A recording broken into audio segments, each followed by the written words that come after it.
Muito bem, meus irmãos.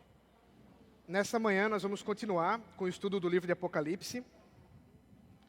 E vamos seguir aqui a nossa exposição a partir do capítulo 7 dessa vez. Então, abra sua Bíblia. Nós vamos entender um pouco mais do que tem acontecido, ou do que vai acontecer, né? E assim, aprendendo um pouco mais a palavra do Senhor. Vamos orar, pedindo a Deus por sabedoria, nesse momento que nós estudamos a sua palavra. Senhor, nosso Deus, nós te rogamos que nos abençoes enquanto estudamos a tua palavra, enquanto aprendemos dela. Edifica-nos e nos ensina para a tua glória. Em nome de Jesus. Amém. Sem dúvida, um dos temas ou dos simbolismos mais curiosos do livro de Apocalipse são os 144 mil. Inclusive, os testemunhos de Jeová são famosos, dentre outras coisas, porque defendem a ideia que é um número literal dos salvos. O problema é que hoje o número de testemunhos de Jeová já superou os 144 mil. E aí fica um problema.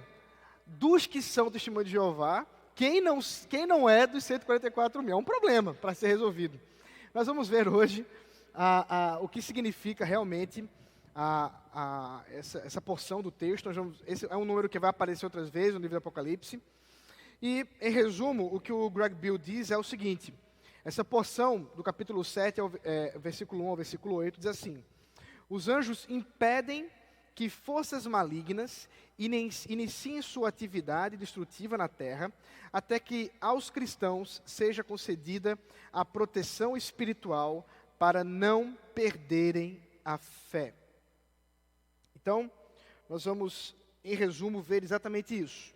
Uma ação angelical de proteção aos redimidos, aos cristãos, para que estes sejam protegidos na sua própria fé. Vamos ler o texto. Depois disso, vi 4 anjos em pé, nos 4 cantos da terra, segurando os 4 ventos da terra, para que nenhum vento soprasse sobre a terra, nem sobre o mar, nem sobre árvore alguma.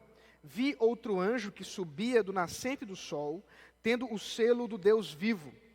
Ele gritou com voz bem forte aos 4 anjos, aqueles que tinham recebido poder para causar dano à terra e ao mar, dizendo: não danifiquem nem a terra, nem o mar, nem as árvores, até marcarmos com um selo a testa dos servos do nosso Deus. Então ouvi o número dos que foram marcados com o selo. Eram 144 mil, de todas as tribos dos filhos de Israel. Da tribo de Judá foram marcados com o selo 12 mil, da tribo de Ruben 12 mil, da tribo de Gade 12 mil, da tribo de Asser 12 mil, da tribo de Naftali 12 mil, da tribo de Manassés 12 mil, da tribo de Simeão 12 mil, da tribo de Levi 12 mil, da tribo de Issacar 12 mil, da tribo de Zebulon 12 mil, da tribo de José 12 mil, da tribo de Benjamim foram marcados com o selo 12 mil. Então vamos entender um pouco a sequência aqui dos fatos. O texto fala no começo, depois disso, vi. Apesar da sequência, vamos dizer assim, da sequência do filme que João está assistindo, ele vê agora essa nova situação, o que está passando nos seus olhos, que ele diz agora que está vendo, não é exatamente, cronologicamente, uma continuidade da história, mas antes ele está voltando, ou melhor dizendo, a visão, está voltando um pouco o tema. É como se, e isso acontece em filmes, você já deve ter visto isso, é como se um parêntese fosse aberto para contar alguns detalhes que foram deixados de lado no começo da história, para poder então explicar o que vai acontecer em seguida. Então, esse flashback usado aqui por Cristo, né, para revelar a João, responde à pergunta, em meio aos selos que estão sendo abertos, como Deus guardará o seu povo durante as tribulações. Porque veja o problema. Nós estamos vendo os selos sendo abertos, nós estamos vendo a ira de Deus sendo derramada, a ira de Cristo sendo derramada, 4 cavaleiros, é fome, é guerra, é uma confusão. E em tudo isso, não está sendo tratado de maneira direta ainda, como é que os cristãos vão sobreviver a toda essa situação. Como é que, em meio a uma situação tão terrível, os cristãos vão passar por ela? E aí, essa pergunta que surge é respondida exatamente nessa visão. Como Deus guardará o seu povo durante as tribulações? Bom, como nós vimos, ele vê 4 anjos em pé, nos 4 cantos da terra, segurando os 4 ventos da terra. Os 4 cantos, como nós já vimos em outros lugares, é a ideia do mundo todo, né? Da ideia desses anjos, eles estão dominando, eles estão governando, eles estão, de certa forma, influenciando o mundo inteiro, a ideia do mundo todo. Veja, por exemplo, alguns textos que usam essa expressão no Antigo Testamento. Isaías capítulo 11, verso 12.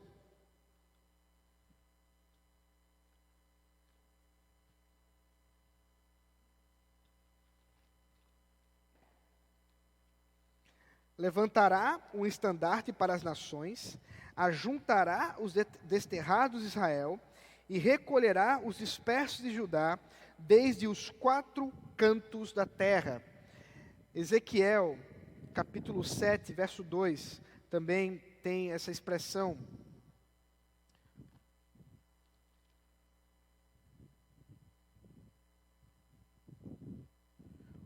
Chegou o fim chegou sobre os 4 cantos da terra. E também Apocalipse, capítulo 20, verso 8.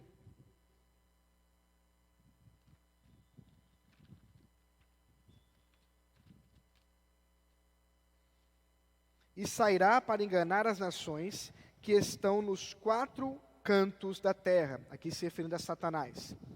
Então, a expressão 4 cantos da terra, onde esses anjos estão em pé, refere-se ao mundo, ao cosmos, a toda a terra. Essa é a ideia. Portanto, esses anjos estão aí presentes, e vocês vão ver que eles vão impedir que o vento sopre sobre a terra, sobre o mar e sobre as árvores. Portanto, eles estão ali com domínio, com força, com poder, e eles trazem esse governo sobre todo o mundo. Claro, governo dado pelo próprio Deus. Esses anjos estão ali representando o próprio Deus, né? Então, portanto, dá essa ideia também de o mundo conhecido. Temos aí alguns textos que também usam a expressão 4 cantos e 4 ventos também. O Greg Beale, ele vai associar esses 4 cantos e os 4 ventos da terra também com os 4 cavaleiros do Apocalipse. Por quê? Veja Zacarias capítulo 6, verso 5.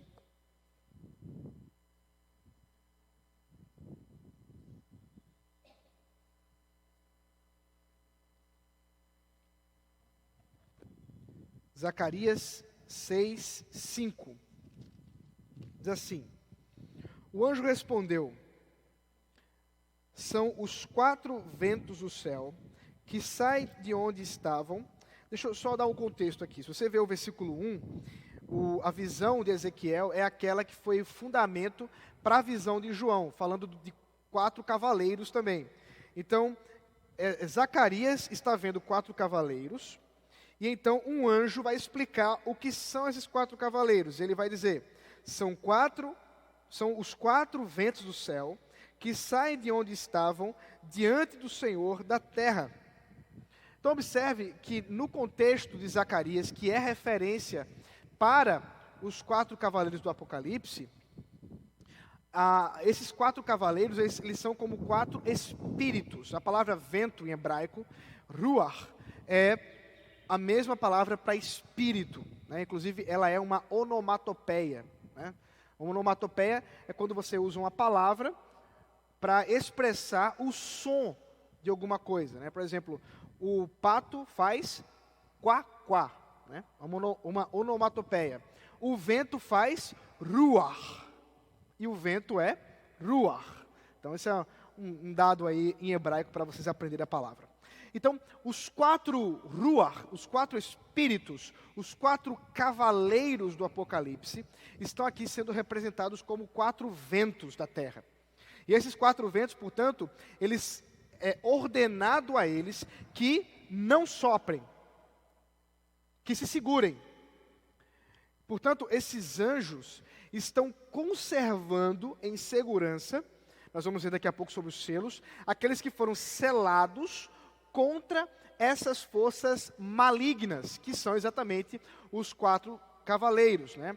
Eles são representantes de forças espirituais malignas que agem sobre a terra, trazendo terror, trazendo morte contra a terra, os 4 cavaleiros do Apocalipse, e que esses anjos, portanto, estão impedindo que eles ajam.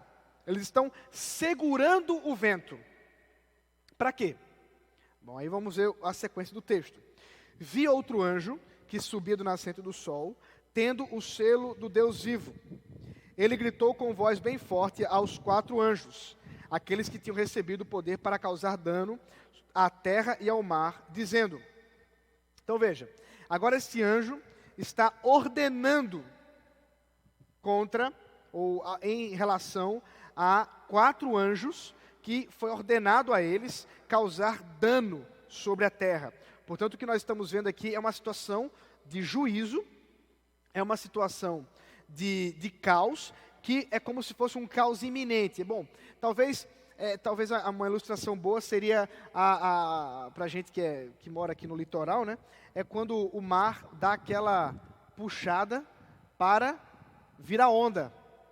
Então, é exatamente essa hora que está aparecendo para João, no meio do juízo. Bom, a água está retornando para que então venha com toda a força. E os anjos estão aí segurando o julgamento, segurando o juízo para proteger os selados. É exatamente a ideia de selo. Selo, nós já vimos isso um pouco antes, né? Lembra aí o que é selo. Selo não é o selo dos correios, papelzinho. Selo é aquele que era feito com cera, né? Tem o sinete, que era um objeto que ainda hoje existe, mas é um objeto que você prensa a cera e ela faz uma marca, e ela, quando está mole, né? Depois ela endurece e fica preso aquele documento, seja lá o que for. Mas que tipo de proteção é essa que o selo está oferecendo? Que tipo de proteção é essa que nós encontramos aqui? Seria ela uma proteção física ou uma proteção espiritual? Bom, uma proteção física é difícil imaginar, porque, como nós já vimos, os cristãos, inclusive as cartas que João escreve às igrejas, deixam muito claro que os cristãos estão passando pela situação de tribulação, que os cristãos estão passando por sofrimentos, que os cristãos estão passando por uma situação de disciplina. Ora, se não é física, é espiritual. E nós vamos ver que essa proteção, ela é uma proteção da própria redenção, da própria santidade, a respeito do juízo final. Para a gente ver o juízo final, volta lá para o texto, Apocalipse, capítulo 7. Deixa eu voltar aqui. Mas veja o versículo, o capítulo 6, verso 17. Capítulo 6, verso 17. Portanto, é só subir um pouquinho os olhos. Porque chegou o grande dia da ira deles, e quem pode subsistir? Está falando aqui da ira do cordeiro e da ira daquele que está assentado. A pergunta é essa, que o capítulo 7 está respondendo. Quem pode resistir à ira do Cordeiro e daquele que está sentado no trono? Portanto, é uma situação de juízo. Só que aqueles que foram selados são protegidos. Eles foram protegidos com um selo, que os anjos estão ordenados a proteger esses que são selados. Agora, como é esse selo? É interessante observar que há uma relação entre o selo e o próprio nome de Deus. Veja, por exemplo, Apocalipse capítulo 4, verso 1.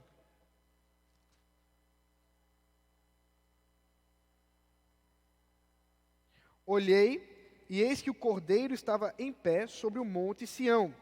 Com ele estavam 144.000 que tinham escrito na testa o nome do Cordeiro e o nome de seu pai.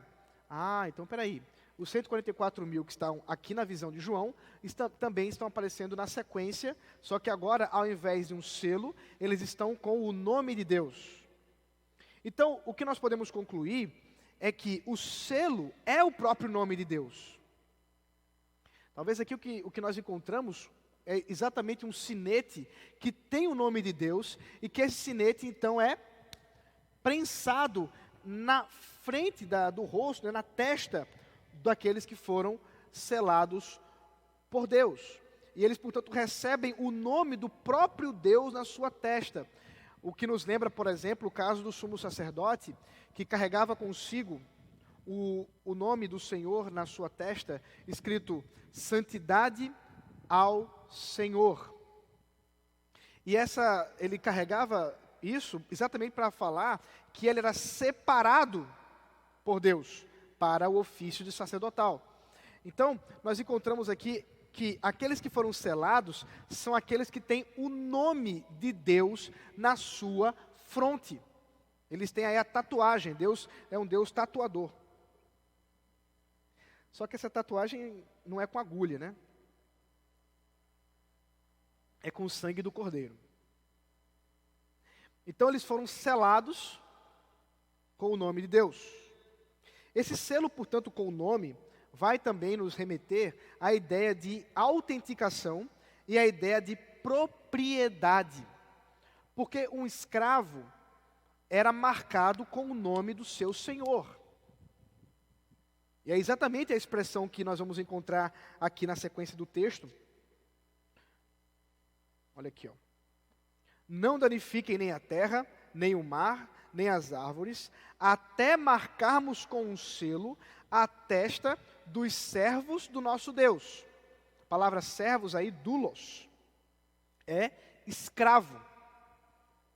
Portanto, nós podemos ler assim: até marcarmos com um selo a testa dos escravos do nosso Deus. Então, um escravo tem o nome do seu senhor marcado na sua pele. E aqui nós encontramos exatamente esse selo como a marca de propriedade de Deus. Aqueles que são da propriedade do Senhor, são selados, são marcados com o seu nome, porque são seus servos, são seus escravos.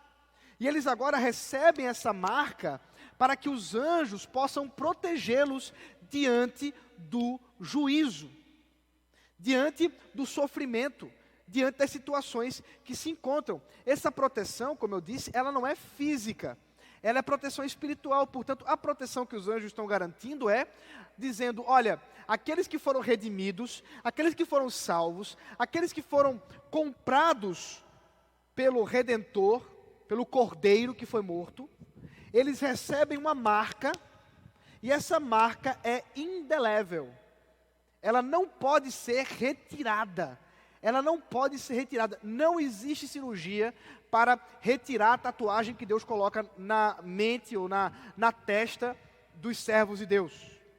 Eles foram selados como escravos do Senhor, e agora, como escravos de Deus, eles são protegidos, e a fé deles é protegida.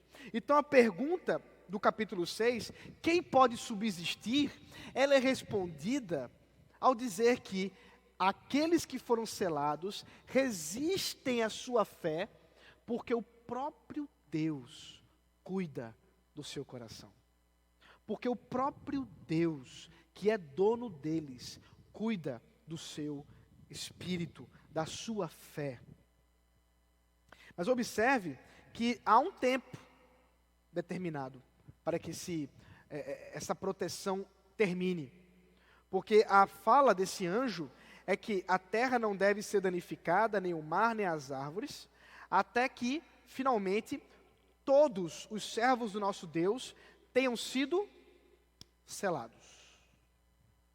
Então essa proteção, ela é temporária. Não que Deus deixará de proteger os seus, mas que o juízo virá. Portanto, esse é um período de selamento dos servos de Deus. É um período em que Deus está chamando os seus servos, os seus filhos. Por isso que os juízos que estão sendo derramados, eles ainda não são finais. Vai chegar o juízo final, quando todos os selos tiverem sido dados a todos os servos de Deus. Todos os servos de Deus, tendo sido selados, o juízo virá. Essa é a expressão que o próprio Jesus diz. Até que finalmente seja pregado o Evangelho até os confins da terra, a todas as nações, então virá o fim. Então nós temos essa mesma ideia aqui. Há uma conservação do povo de Deus por parte do próprio Deus, até o juízo, quando finalmente ele julgará essa nação, essa terra, todas as nações, todos os povos, e é claro, aqueles que não forem achados selados com o nome de Deus, esses serão jogados no inferno. Mas vamos ver isso mais para frente. Então, continuando o texto. Então ouvi o número dos que foram marcados com o selo. Eram 144 mil de todas as tribos dos filhos de Israel. Vamos pensar aqui algumas coisas antes de eu explicar para vocês como é que a gente chega no que significa os 144 mil. Primeiro, vamos voltar para Apocalipse capítulo 14, que também fala dos 144 mil, do verso 1 ao 4.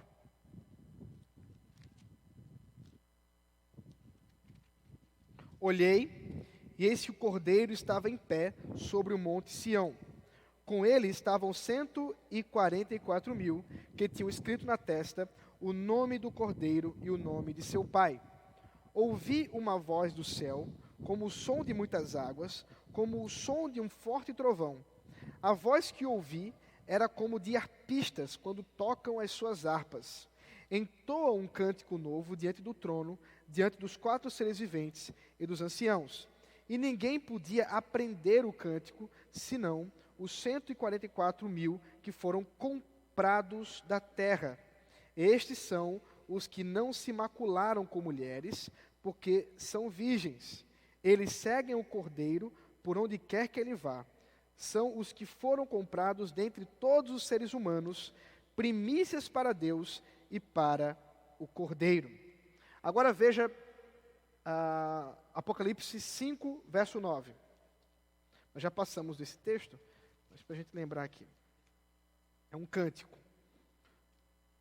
E cantaram, Apocalipse 5, 9. E cantaram um cântico novo, dizendo: digno és de pegar o livro e de quebrar os selos, porque foste morto e com teu sangue compraste para Deus os que procedem de toda tribo, língua, povo e nação.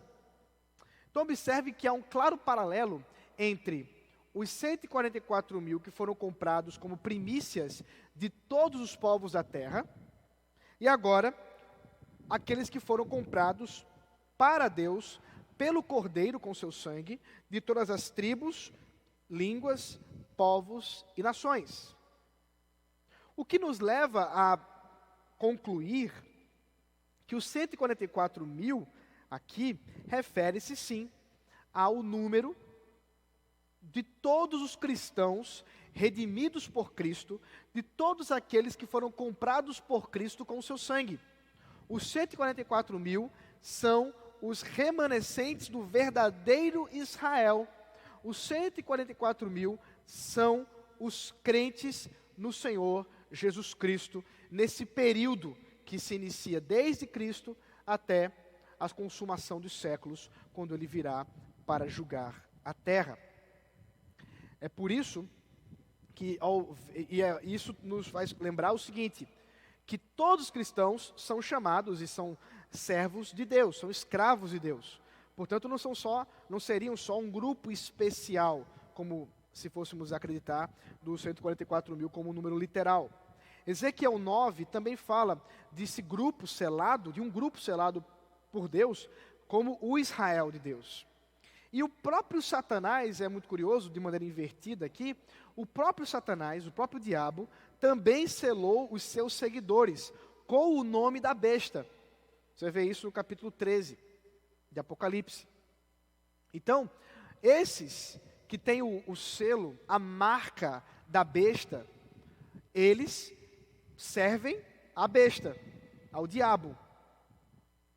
Estes que foram marcados com o nome de Deus, que foram marcados com o selo de Deus, são aqueles que servem a Deus. Por isso que nós estamos vendo que esses crentes são os selados por Deus, protegidos espiritualmente, e são aqueles que recebem exatamente o selo do Espírito Santo.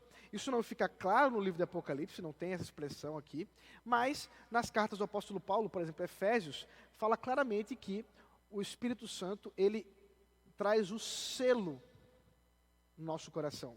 Ele é o selo de Deus. Portanto, aqueles que foram comprados pelo sangue, aqueles que foram marcados com o nome de Deus, são selados pelo Espírito Santo. Essa é claramente a descrição do quê? Dos crentes. De todos os redimidos da igreja. Todos aqueles que são crentes no Senhor Jesus Cristo. É por isso que nós não cremos que o número 144 mil seja um número literal, mas sendo um número simbólico, que está aí no caso do finalzinho do texto.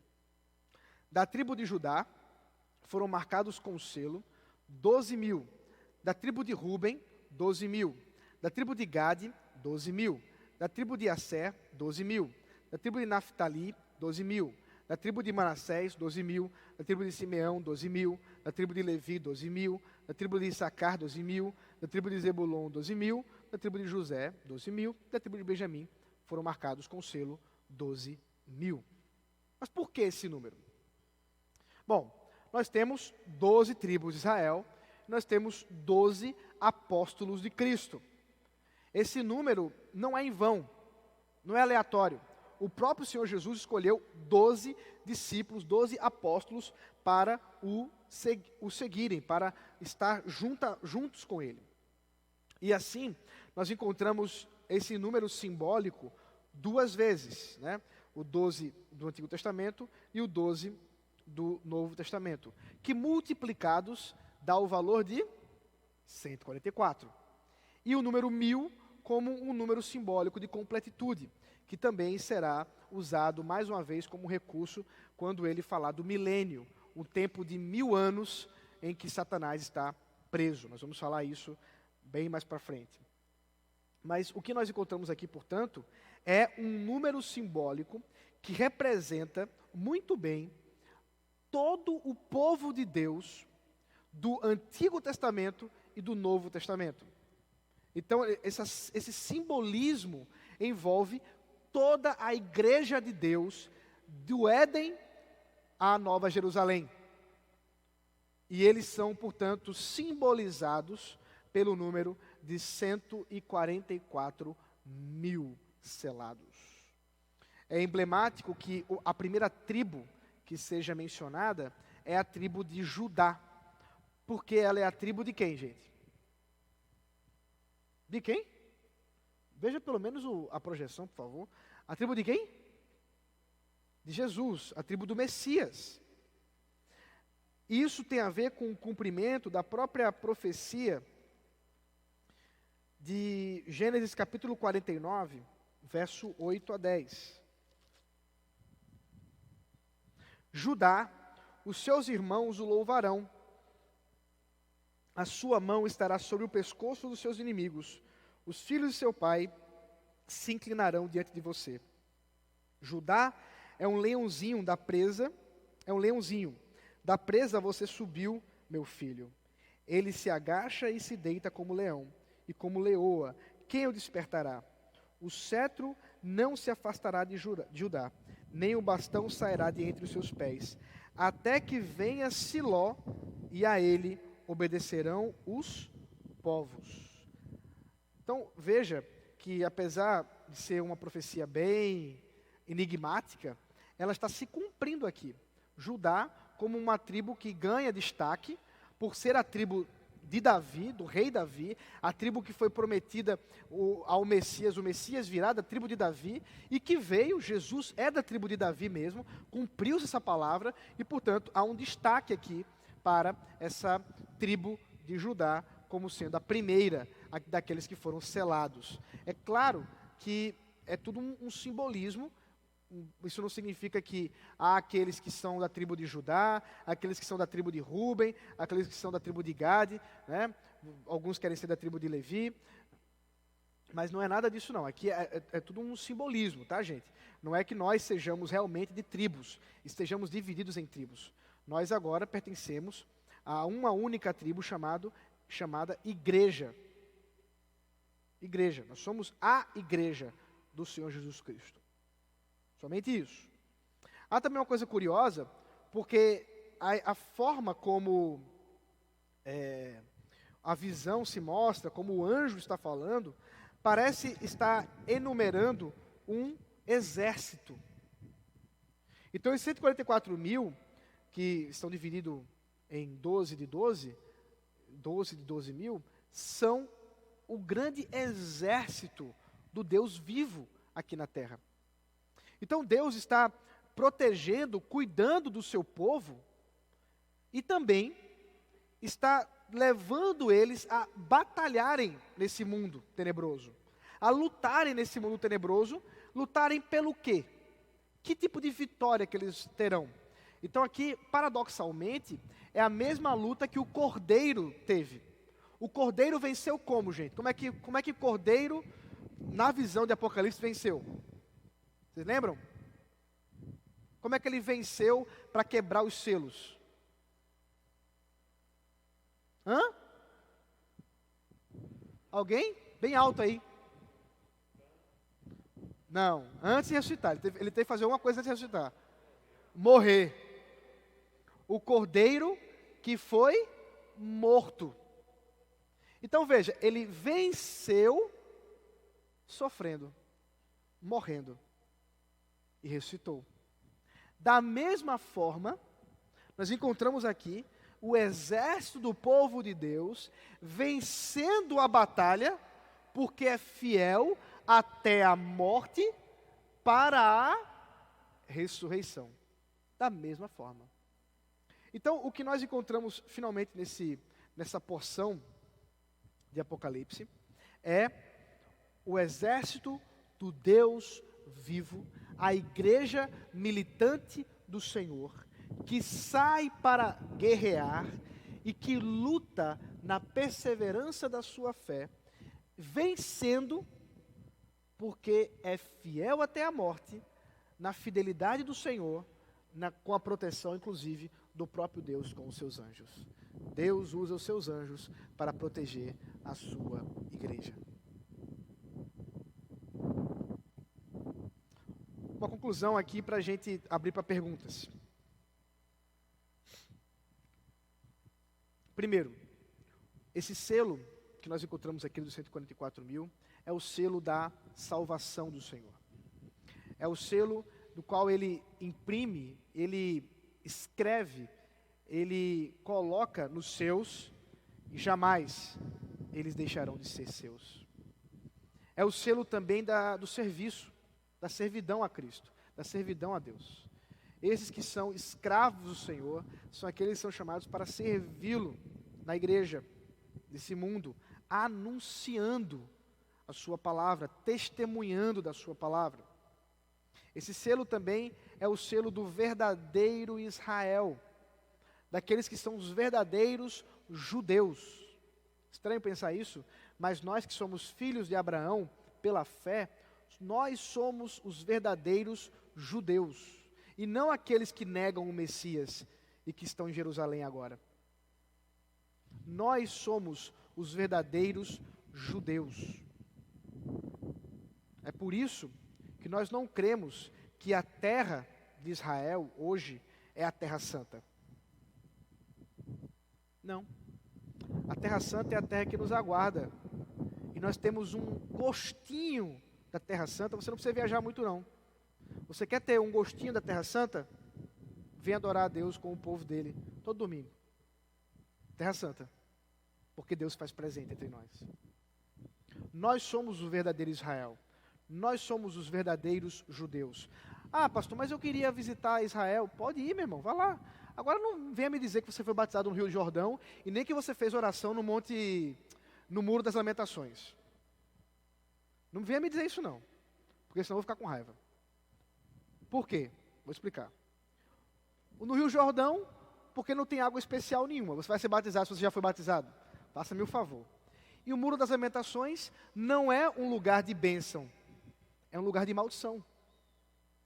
O Muro das Lamentações é um retrato, é um símbolo da ira de Deus derramada contra a impiedade do povo de Israel, que negou o Messias. Aí você vai lá e bota uma oraçãozinha enfiada no muro. Faça-me o favor, né? Desculpe se decepcionei seus sonhos. Mas você pode ir lá no muro, vai lá. Ore pela salvação do povo de Israel. Mas não espere que Deus vá ouvir você no Muro das Lamentações melhor do que ouve no seu quarto.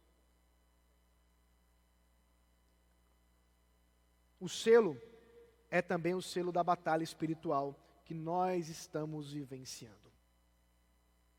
Nós vivemos uma batalha espiritual. Forças malignas, a todo momento, estão dispostas a tragar aqueles que foram selados por Cristo. Mas a palavra de esperança é que eles não podem fazer isso. Porque os que foram selados por Cristo são guardados por Ele até a consumação dos séculos. Portanto, não temam.